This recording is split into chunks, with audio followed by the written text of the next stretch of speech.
About 5 years ago, being the director of the Bureau of Environmental Services, we started seeing articles and hearing on TV that there was raw sewage on the ground. Many are living without things that most of us take for granted, like running water and sanitation. And I didn't think a lot of it because my bureau regulates on-site sewage disposal treatment systems. But when the news became international, it got the ears of people that would come down and say that Lowndes County was worse than a third world country.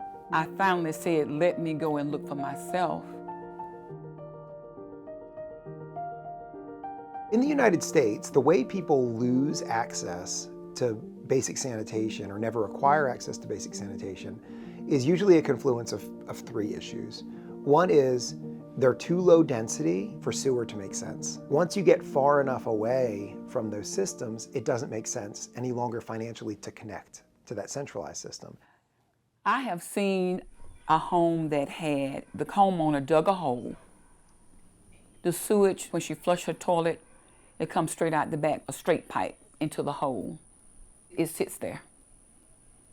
The kids are walking around the sewage. Some of them don't have on shoes.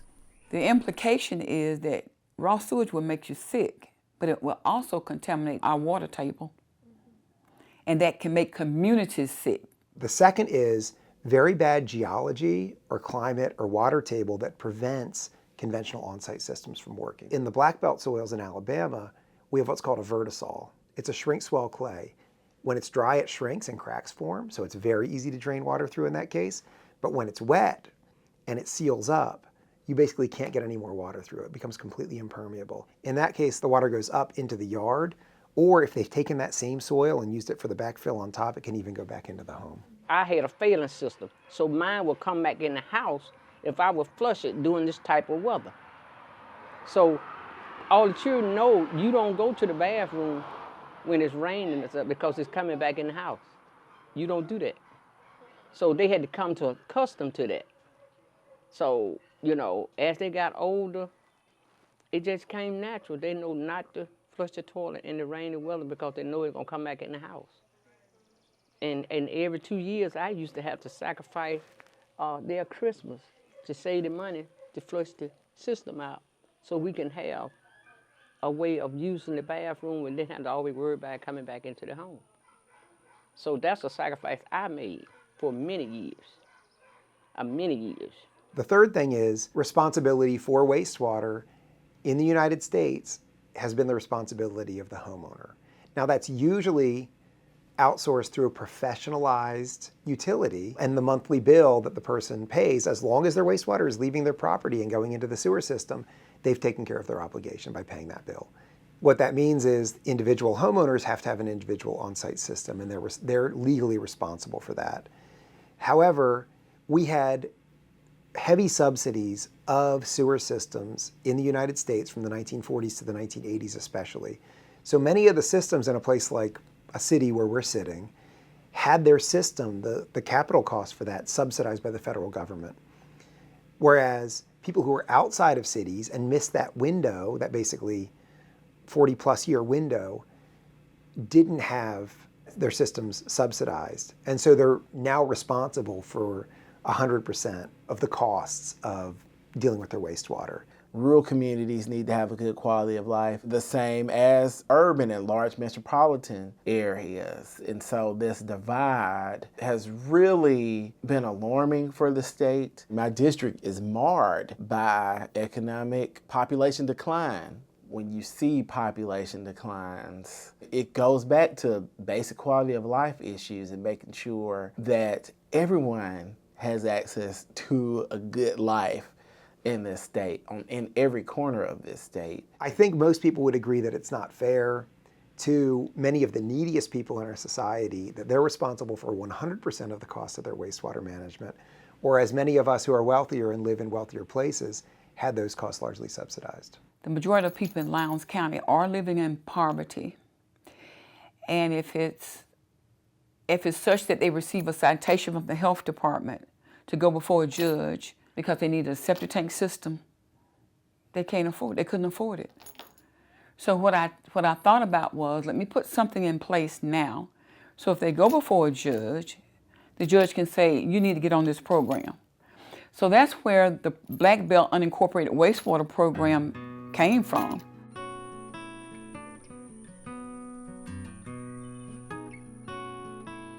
I was watching TV. I was in the back watching TV. And I knocked on the door, I said, come out of there. I said, who in the hell want me, this time of evening? And I went to Perman house to beat her up.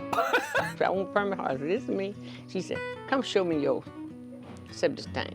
And we walked out on the back of the house, and I showed it to her. She said, where's your pump tank? I said, what is that? I didn't know that all that should have been part of when I had the system installed all those years ago. That should have been a part of the program. And she said, well, that's one of your problems right there. She came out, we had words. I said, one thing I know, I don't give a rat shit what nobody got to say.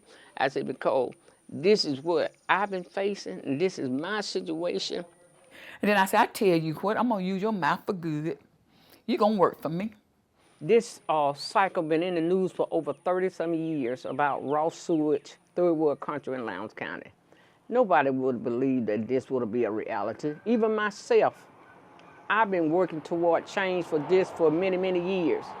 And I didn't see that this would ever come, that I would be able to see this come to pass.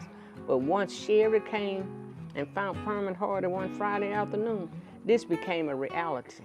So we set it up, I did the applications, and I started telling the people, get on this program, that there is funding.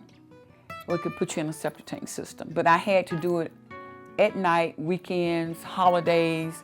So I was working full time at the state and working at night on this project.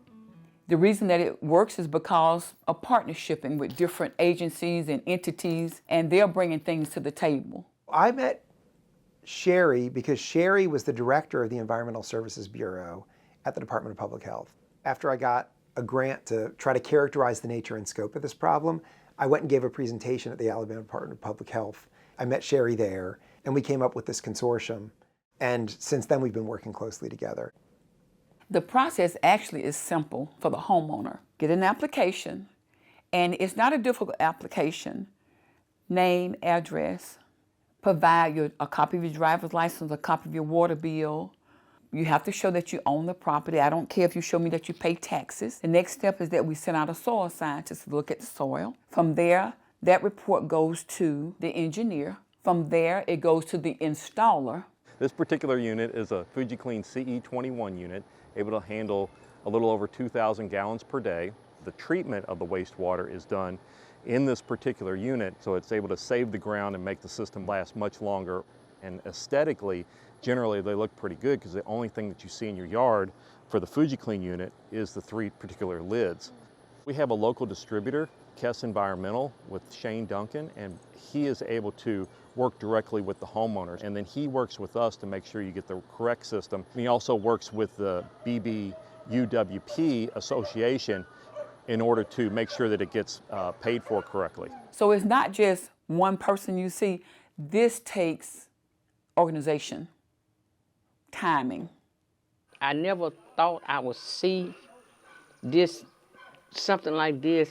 It's so high technology until it's like, wow.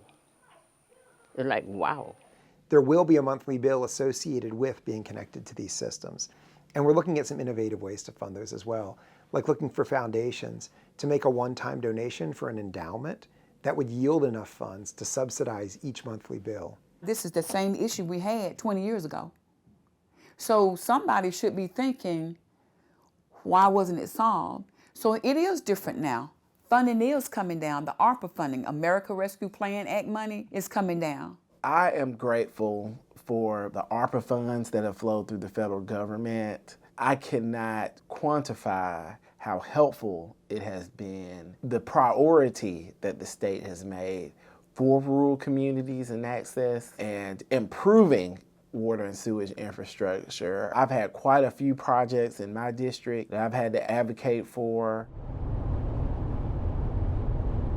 On weekends, I would ride down. This happens in any rural area, I have found out. in West Alabama, Black Belt counties, if you're not from the neighborhood, they're not going to talk to you.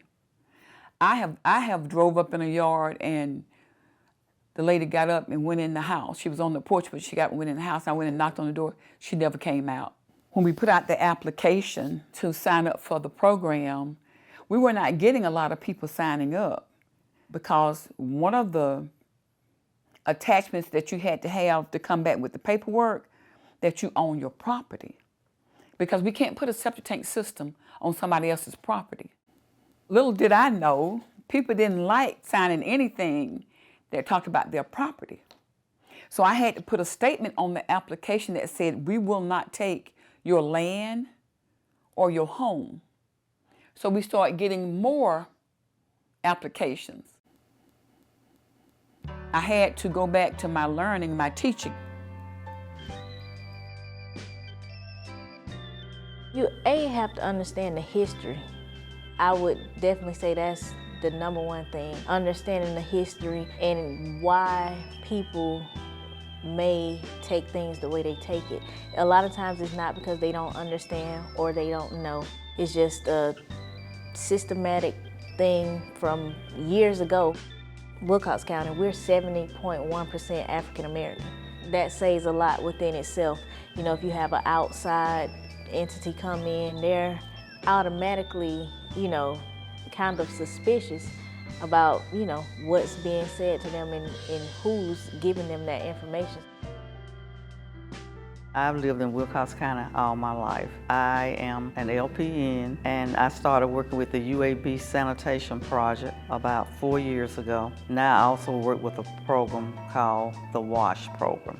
WASH, is a term used very, widely in global health. It stands for water access, sanitation and hygiene. Basically, in layman's terms, being exposed to poop germs is bad, right? So there's lots of germs in human stool that we do not want to ingest or eat. What we're trying to do is take that global focused education around water access, sanitation, and hygiene and adapt it to this region, to make it relevant to people who live here. It is so important that we learn how to communicate with just lay people in general. Sometimes, if we sit at the table, we'll discuss it as academics, but not really understanding how do we convey this information to the public or to different communities. Like we're here in rural Alabama, so the way rural Alabama consume information, it may not be the same as, if you're in Birmingham or even a larger city.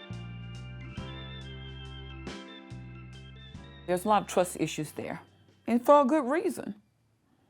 I've seen a lot of stuff. This lady called me and she said, "Can you help me?" I said, "Well, what's wrong?" So this man came and he said he could put in a septic tank. He said, "I had to or I get locked up." And I gave him the money, but the hole is out there with no septic tank. Now, I will tell you, every time I think of that, it makes me mad. I cannot stand people taking advantage of someone else. I'm sorry. I can't fix it all, but what I can, I do. First, you got to build a relationship with the community. Everybody know what I do, and when they see me coming, they know I got some good news or know something that can help somebody else in this county, in this community. Perman and Sharon, I can vouch for them. They out there in the street. They trying to help people. I've been here in Lowndes County since I was 17. Now I'm 73 years old. And it's never been no one that's get out and help the people like this since I've been living up here. If in any way you need them to help or whatever, they right there. Oh, she's just not a nice lady. It's to the point now where people know about the program. It's affordable, it's sustainable, and it works. And those are the three things you want to see in any program. I've done a podcast. Now, mind you, I'm in my 60s, so I said, How do I do this podcast? The Black Belt Unincorporated Wastewater Program was created out of need.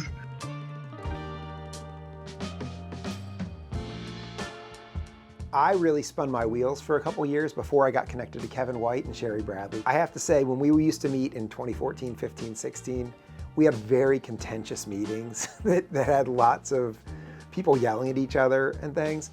Once we got the consortium together in 2018, we've really been able to work in good faith together. Community organizations, our federal congressional delegation, our state agencies, the governor's office, our academics, and the private sector. We have systems that are being installed in a few communities. We hope these will serve as demonstration systems so people from other communities can come and see them. Whether it's a mayor or a city council member or just a concerned citizen can come and see the system and say, this town has this. Why can't we have this in our community? And then with the mechanisms that are in place to pay for these systems, and with the federal government's demand that this be addressed, I believe that over the next 10 to 20 years, you'll see these systems popping up all over the Black Belt. Feeling optimistic, great, and I think it's going to be some great things that will happen. May not be this year, may not be next year, but I think in the future years to come, we'll see a change. Really, our goal is trying to educate people and raise awareness. I would say I've seen some progress because you have more people actually calling myself or Miss Janice asking questions about this program. I received a call on yesterday. What is WASH? You know, what's going on with that? Is there any resources out there for us to get updated septic? When the Black Belt rises, the state will rise. I am optimistic about the future. We have a long way to go, but we know that when we fix these basic issues, these basic quality of life issues, people will be able to come back home to the Black Belt. The hope is that Lowndes County come off the radar system, that everybody not saying poor old Lowndes County. I wish you could go and look at Lowndes County. There's some $500,000 homes in Lowndes County. Lowndes County got some of the most beautiful countryside you can see. So I'm not ashamed of how I grew up in Lowndes County. I'm not ashamed. I never will be ashamed. So wherever I go, whoever I'm talking to, I take Lowndes County with me. This is my heritage right here. This is where I'm born and growed up right here. A lot of children here in Lowndes County probably never will see the chance that they had to go to school for 3 hours a day. I went to school 3 hours a day and had to go to the cotton field the rest of the day. That's the way it was.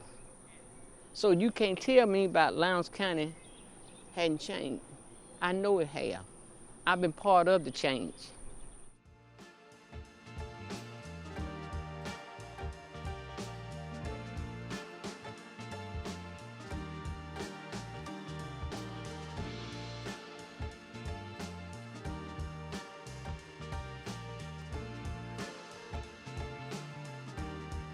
So you see, Perma got a little bit of everything. Yeah. She got a little bit of everything growing in her garden. Is that corn? That corn. That corn. That's who I am. That's corn. I got sweet potatoes out there. I got okras out there growing. Got my tomatoes right there. I got watermelon growing over there. Just a little bit of everything.